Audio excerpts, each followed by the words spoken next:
On today's episode of The Bold and the Beautiful, Thomas still can't get a straight answer from Vinny. Sup, fool? Did you change the paternity test results or not?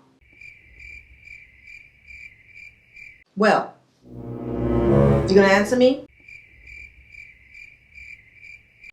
No? Alright, well I guess I tried. Hey sup mates, welcome back. It's Monday, March 1st, 2021, and it is time for another bold and beautiful episode recap. I'm your host, Keisha Chantal, and if you enjoy a good cackle over soap operas, then you've come to the right place. Make sure to like, comment, and hit that subscribe button so that the next time that I drop an episode, you'll be the first to know. Alright, let's start the show. It feels like 3 long, exhausting weeks since Thomas has been trying to get an answer out of Vinny about this paternity test business.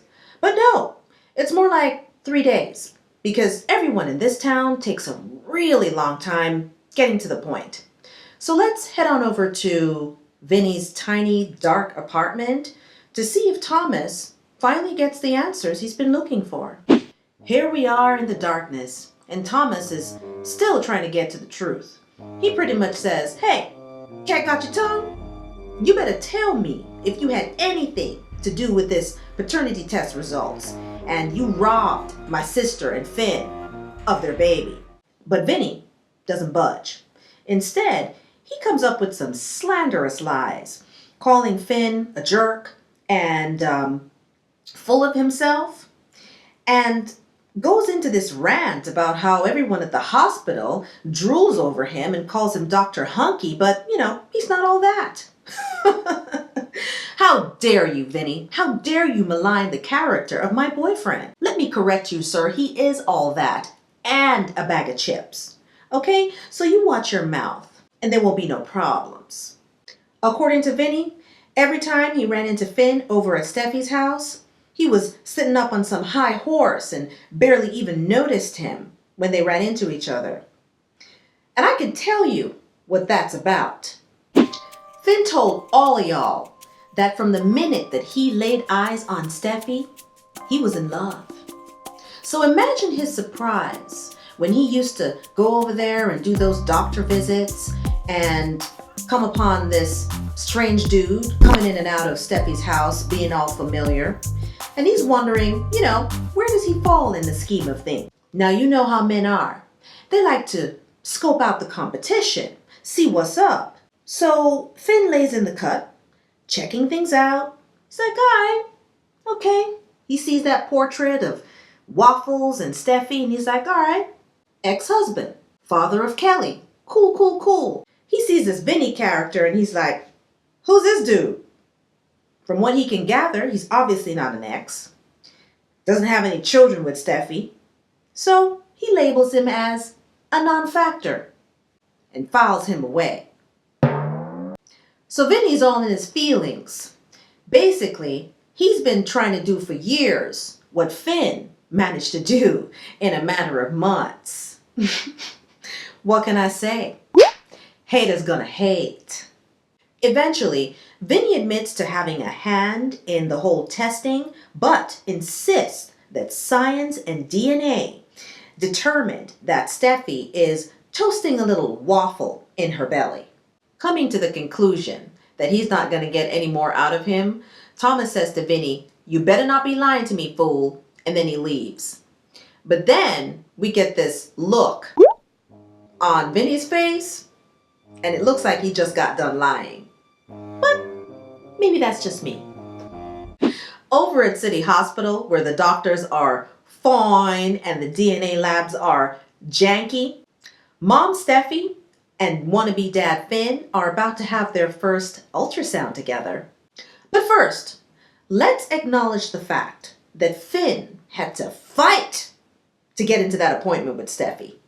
Remember last week when Waffles rolled his ass over to Forrester's talking about being there for Steffi since he's the father? Fool! If you don't go sit your ass down somewhere. Steffi had to tell Liam to go focus on his marriage, and Finn and I had to focus on keeping our blood pressure down. Triggered. As she's settling in, Steffi mentions, again, see? I told you this was a routine exam. You didn't have to come, honey. To which Finn has to reply for the 50th time, look, I may have failed in knocking you up, but I'll be damned if I am denied this experience. And Steffi's like, you're too good to me. Facts though. And don't you forget it, Missy. Remember just how good this man is the next time Waffles rolls up to you asking you to pour syrup on him. Ew. Not too long after this, Dr. Campbell comes into the office, sees Finn and says, oh wow, I think it's so great that you're here and being an active participant in Steffi's pregnancy. Now, Dr. Campbell, is that shade? Because let me tell you something. If Waffles can't keep Finn away from his woman, then neither will your salt levels, sis. Now, can we get this show on the road or what? Oh, let me see. Huh? Oh, guys, are you seeing what I'm seeing? Is that a little waffle floating around in there? Ooh. All is going well until Steffi opens up her big mouth by reminding everyone that this moment would be so much more perfect if she and Finn had made this baby together.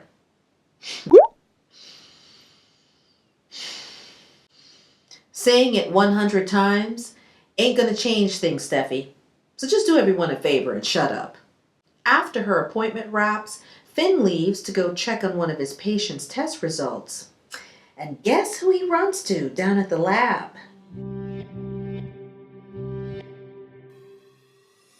It's not a game, it's a rich thing. Almost immediately, Finn recognizes Vinny and he's like, hey, aren't you Vinny? You know, I ran into you a couple of times over at Steffi's house. And Vinny's like, yeah, I can't believe that you remember me. Obviously, Vinny is the one that's really butthurt over whatever slight he thinks that Finn has given him. So weird. Anyway, Vinny asks him for his patient's name and he checks the system and he goes, nah, man, the results aren't in yet. And Finn is like, okay, cool. I guess I'm just going to have to come back later. And he goes to walk out the door, but then he turns around and gives Vinny this look like, yeah, something's up with this dude. I don't know what it is. I can't quite put my finger on it. But he's giving me some bad vibes, man. Across town, someone else is having an uneasy feeling about Vinny, and that's Thomas. He keeps thinking back to the conversation they had earlier, playing it over and over in his head as Vinny tries to convince him that the test results are accurate. So at this point, I'm thinking, if Thomas is going to be the one to kind of cast a shadow of doubt on the accuracy of these paternity test results, it's going to be a little hard for him because how is he going to do it without setting off any alarm bells when it comes to Vinny? That leads me to Finn. He works at the hospital. He's closer to the situation. It might be better if he's the one that finds out. I don't know, y'all. My mind is racing with all these possibilities. Get down in the comment section and tell me what you think, how you see this playing out for our 4 beautiful idiots. I mean, it could go either way. All I know is something's got to give. In the meantime, let's visit Spencer Publications to see what's poppin'.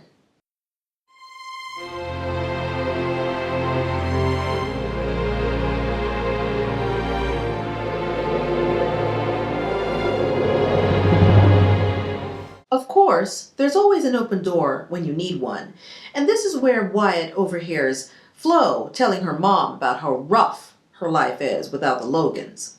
And he pushes in, interrupts and says, don't count on the Logans' acceptance, but don't rule it out either.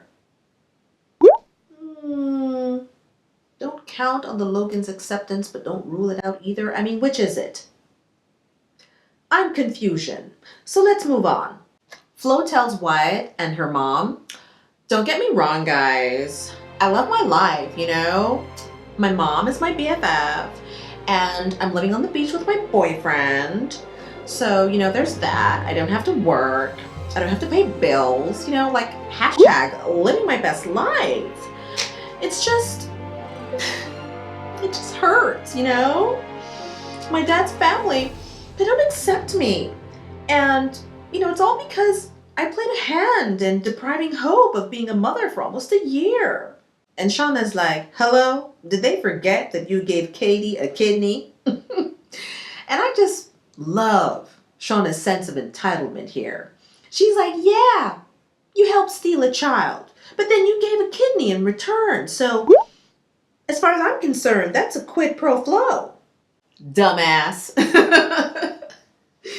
Oh, man. They don't owe you anything. You know, they don't owe you anything. Please understand that, miss. And why are you still in LA? Go back to Vegas. Well, time to move on. And I mean that literally. Because it's time to visit the Logans and see what those man-eating magpies think about allowing Flo back into the fold. After Katie sends out a message in the Logan family group chat, Donna and Brooke trot in to meet their sister in Forrester's main design office. What's this about? They demand to know, and Katie tells them it's about Flo.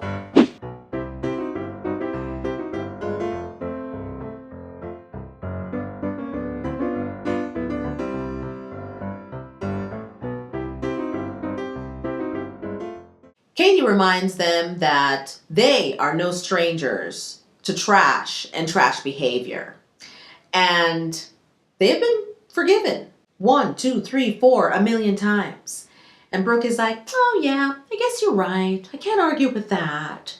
And finally, I suppose Katie wears them down because then they give her the okay to call Flo and invite her over for a little chit chat. Once Flo arrives, the immediate genuflection and groveling begins.